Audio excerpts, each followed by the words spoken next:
बिस्मिल्लाहिर्रहमानिर्रहीम अस्सलामु अलैकुम रहमतुल्लाहि व बरकातुहू। नाज़रीन, आप देख रहे हैं दुनिया मेरे आगे यूट्यूब चैनल और मैं हूं गुलाम नबी मदनी। आज 21 जुलाई 2021 है और आज दिन है बुध का।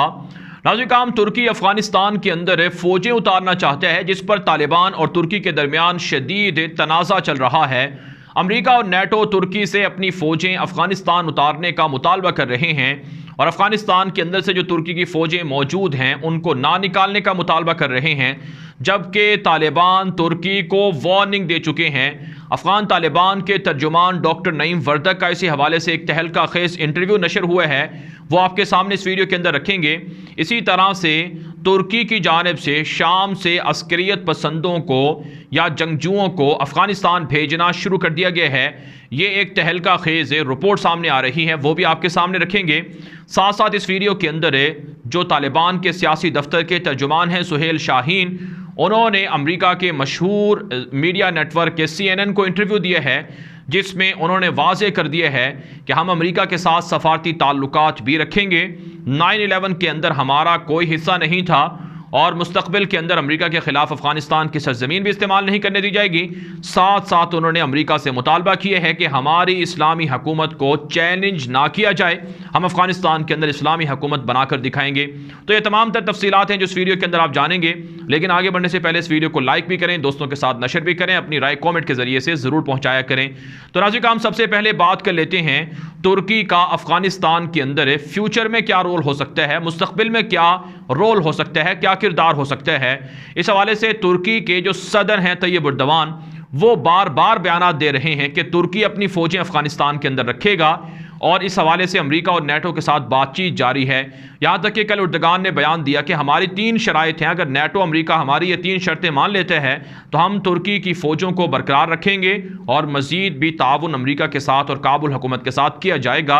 इसमें पहली शर्त यह है कि अमेरिका हमारी सफारती मदद करे, दूसरी शर्त यह है कि लॉजिस्टिक सपोर्ट हमें फ़राहम की जाए और तीसरी शर्त यह है कि हमें माली मदद भी की जाए, हमारे साथ माली ताउन भी किया जाए। तो ये 3 शराइत अगर अमेरिका को नेटो को मंजूर हैं तो हम, तुर्की के सदर ने कहा कि हम अमेरिका और नेटो के साथ चलने के लिए तैयार हैं। लेकिन इस पर तालिबान ने पहले भी रद्द-ए-अमल दिया था और अब भी रद्द-ए-अमल सामने आया है। इससे पहले एर्दोगान का एक बयान सामने आया था कि तालिबान को अफगानिस्तान के अंदर अपने भाइयों की ज़मीनों से कब्जा छोड़ देना चाहिए और दूसरा बयान यह भी सामने आया था कि तालिबान के साथ हम बातचीत करना चाहते हैं ताकि काबुल एयरपोर्ट की सिक्योरिटी के हवाले से जो इनके एतराज़ात हैं उनको दूर किया जाए। तो नाज़रीन, तुर्की के सदर रजब तय्यब एर्दोगान के इस बार बार के मुतालबे पर जो तालिबान के सियासी दफ्तर के तर्जुमान हैं डॉक्टर मोहम्मद नईम वर्दक, उन्होंने एक इंटरव्यू दिया है। उस इंटरव्यू के अंदर यह बात कही है, जब उनसे सवाल पूछा गया कि तुर्की के ताल्लुकात के हवाले से आप क्या कहेंगे, तुर्की अगर फ़ौजें रखना चाहते हैं तो इस पर आपका एतराज़ क्या है। तो इस पर सुहेल शाही, जो डॉक्टर नईम वर्दक हैं, उन्होंने इंटरव्यू के दौरान कहा है कि तुर्की एक इस्लामी मुल्क है, हमारा मज़हब और उनका मज़हब एक है, हमारे अक़ीदा और उनका अक़ीदा एक है और उनकी अवाम और हमारी अवाम के दरमियान गहरी कुर्बतें रही हैं, लिहाजा तुर्की के साथ हम अच्छे ताल्लुकात रखना चाहते हैं, माजी में हमारे अच्छे ताल्लुकात रहे हैं। साथ साथ उन्होंने ये भी कहा कि तुर्की अपनी फ़ौजें अफ़गानिस्तान के अंदर बरकरार रखना चाहता है, जिसे हम कब्ज़ा तस्वुर करते हैं, लिहाजा तुर्की अपनी फ़ौजें अफ़गानिस्तान से निकाल ले और ना तुर्की मज़ीद फ़ौजें अफ़गानिस्तान भेजने की गलती करे। अगर तुर्की ये करेगा तो इससे इख्तलाफात बढ़ेंगे। डॉक्टर नईम वर्दक ने अपने इस इंटरव्यू के अंदर वाज़े कर दिया कि अगर तुर्की हमारे साथ ताउन करना चाहता है, हमारे साथ चलना चाहता है, ताउन करना चाहता है, तो इसके लिए जिन चीज़ों की हमें तुर्की से ज़रूरत है, तुर्की हमें वो चीज़ें मुहैया करे।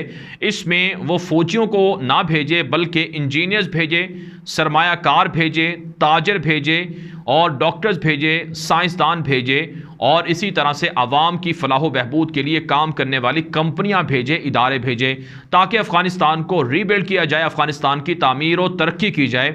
ना ये कि अफ़गानिस्तान के अंदर मज़ीद फ़ौजें भेज कर खून खराबा हो, लड़ाई को हवा दी जाए।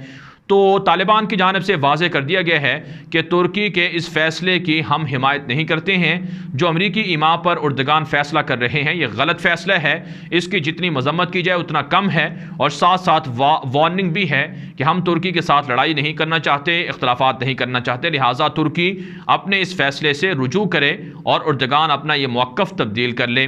नाज़रीन, कुछ ख़बरें ये भी सामने आ रही हैं कि तुर्की पर जो प्रेशर है तालिबान का वो बढ़ता जा रहा है।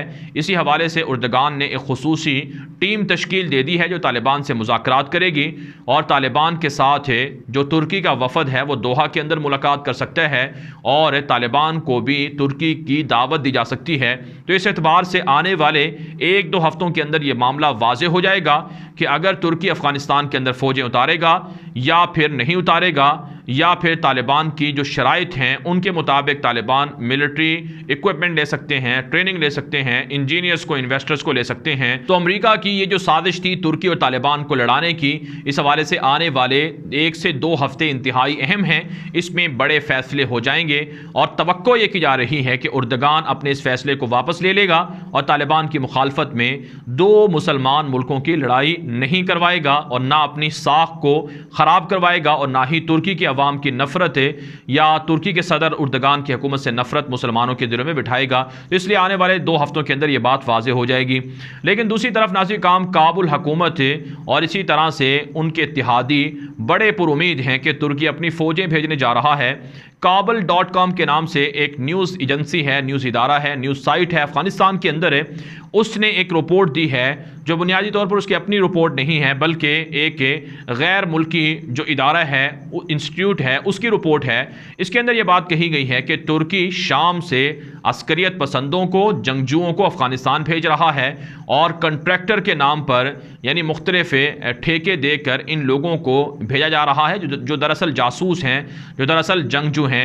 इससे पहले तुर्की पर इल्ज़ाम है कि वो शाम से जंगजुओं को लीबिया भेजता रहा है, इराक भेजता रहा है और दीगर मुल्कों में भेजता रहा है। लेकिन तुर्की इन इल्ज़ामात की तरदीद करता आया है, डिनाई करता आया है कि लीबिया के अंदर किसी भी तरह के शामी लोगों को नहीं पहुंचाया गया। लेकिन जो आलमी ज़राए इब्लाग हैं वो ये रिपोर्ट दे चुके हैं कि लीबिया के अंदर रूस ने भी किराए के कातलों को, जंगजुओं को भेजा और दुबई ने भी भेजा और दीगर मुल्कों ने भी भेजा, तुर्की ने भी वहीं किराए के जंगजुओं को भेजा। आप जानते हैं बुनियादी तौर पर ये चाल इसलिए चली जाती है क्योंकि अगर ऑफिशियल तरीके से फ़ौजियों को भेजा जाए तो इससे बदनामी ज़्यादा होती है। तो इसलिए जो किराए के कातिल हैं, एक तो वो सस्ते पैसों में मुहैया हो जाते हैं और दूसरा उसके ज़रिए से किसी मुल्क पर पाबंदी नहीं लगती और बदनामी नहीं होती। इस वक्त मुख्तलिफ मुल्कों के अंदर जो लड़ाइयाँ जारी हैं वो किराए के कातलों के ज़रिए से, जंगजुओं के ज़रिए से लड़ी जा रही हैं। जैसा कि शाम के अंदर जो ईरान की जानिब से हशद-उश-शाबी है, कुद्स फोर्स है, फातिमियुन ब्रिगेड है, ज़ैनबियुन ब्रिगेड है, उसके जंगजुओं को भेजा जाता है और यमन के अंदर भी हूसियों के साथ किराए के कातिल सूडान से और दीगर मुल्कों से मंगवाए जाते हैं और इसी तरह से लीबिया के अंदर हुआ और अब अफ़गानिस्तान के अंदर भी किराए के जंगजू भेजकर मुख्तलिफ ताकतें और मुख्तलिफ मुल्क अपने अपने मफादात हासिल करना चाहते हैं। लेकिन अफगान तालिबान की जानिब से इस पर सख्त वार्निंग जारी की जा चुकी है कि अगर तुर्की कंट्रैक्टर को भेजेगा, किराए के कातलों को भेजेगा, जंगजुओं को भेजेगा तो इसका खमियाजा तुर्की को भुगतना पड़ेगा और तुर्की या फिर कोई और मुल्क, चाहे वो भारत हो या फिर ईरान हो या फिर अमेरिका या इसराइल हो, अगर वो किराए के कातलों के ज़रिए से ब्लैक वाटर्स की शक्ल में, CIA के करिंदों की शक्ल में या फिर हशद-उश-शाबी या फातिमियुन ब्रिगेड की शक्ल में या रॉ एजेंसी और दाइश की शक्ल में तालिबान के ख़िलाफ़ अगर लड़ाई करेंगे तो तालिबान उनका सफाया कर देंगे, तालिबान के ज़राए बताते हैं। अब नाज़रीन हम बात कर लेते हैं कि तालिबान के जो सीनियर तर्जुमान हैं सुहेल शाहीन, उन्होंने CNN को एक इंटरव्यू दिया है जो ताज़ा इंटरव्यू है। इसके अंदर उन्होंने कहा है कि अफ़गानिस्तान के अंदर हम इस्लामी हुकूमत चाहते हैं, इस्लामी हुकूमत के अलावा हम किसी और हुकूमत को या निज़ाम को नहीं मानेंगे। सुहेल शाहीन ने वाज़े किया कि अमेरिका के साथ हमारे बहुत अच्छे ताल्लुकात रहे हैं। हम जब हमारी हुकूमत थी उस वक्त हम अमेरिका के साथ सफारती ताल्लुकात रख रहे थे, लेकिन जब 9/11 का वाक़या हुआ, हमारे ऊपर इल्ज़ाम लगा तो हमने इस इल्ज़ाम की तरदीद भी की और कहा कि हम इन्वेस्टिगेशन के लिए तैयार हैं, तफ्तीश के लिए तैयार हैं, लेकिन अमेरिका ने हमारी हुकूमत ख़त्म कर दी। अब भी अमेरिका को हम यकीन दिलाते हैं कि हमारी सरज़मीन एग्रीमेंट के तहत अमेरिका के ख़िलाफ़ इस्तेमाल नहीं होगी और ना ही अमेरिका हमारे मामलात में मुदाखलत करे।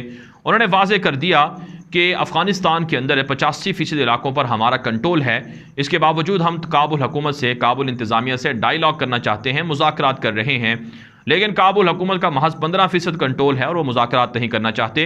तो दुनिया ये बात नोट कर ले कि कौन अमन पसंद है और कौन अमन का अमन को तोड़ने वाला है और कौन जंग को जारी रखना चाहता है। सुहेल शाहीन ने वाज़ेह कर दिया कि आलमी सतह पर हमारे ख़िलाफ़ जो प्रेशर है या प्रोपेगेंडा है, इसको हम रद्द करते हैं। हम ना तो निहत्ते लोगों पर जुल्म कर रहे हैं, ना NGOs पर जुल्म हो रहा है, ना ही सफारती मिशन पर कोई हमला होगा और ना ही शहरों पर हमला होगा। हमारी तो स्ट्रेटजी ये है कि लोग खुद ब खुद हमारे साथ आकर मिल जाएं, सरेंडर हो जाएं, लड़ाई ना करें, खून रेजी ना हो। सुहेल शाहीन ने कहा कि अगर हम आज अफ़गानिस्तान की जंग जीते हैं तो इसके पीछे हमारे साथ अल्लाह की ताकत है, अल्लाह का भरोसा है, और दूसरा ये कि अफ़गान अवाम हमारे साथ खड़ी हुई है। तो अफ़गान अवाम के होते हुए अफ़गानिस्तान से हम कैसे अपनी हुकूमत ख़त्म करवा सकते हैं और कैसे काबुल इंतज़ामिया की बात मान सकते हैं। तो दुनिया भर के अंदर तालिबान का मौक़िफ़ मीडिया पर नशर हो रहा है।